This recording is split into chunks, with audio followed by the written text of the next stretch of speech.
Magandang araw po. Ako po si Kelly Shamara DC Torres mula sa Unang Baitang, Pangkat St. Aurea. Ako po ay aawit ng Ang Pipit. Salamat po.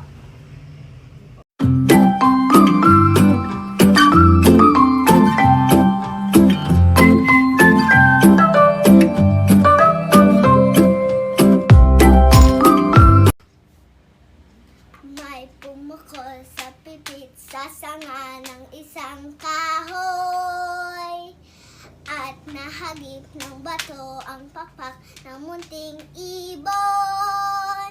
Dahil sa sakit, di na kaya pang lumipad at ang nangyari ay nahulog, ngunit parang taong bumigkas. Mamang kay lupit, ang puso mo'y di na nahabag. Pag pumanaw ang buhay ko, may isang pipit na iiyak.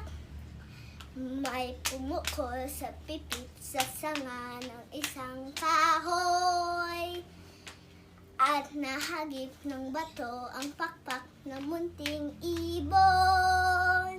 Dahil sa sakit, di na kaya pang lumipad at ang nangyari ay nahulog, ngunit parang umigas. Mamang kay lupit, ang puso mo'y di na nahabag.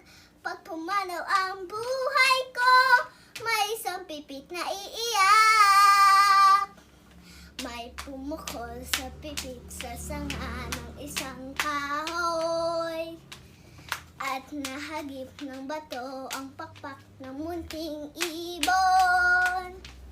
Dahil sa sakit, di na kaya pang lumipad at ang nangyari ay nahulog, ngunit parang tao bumigas.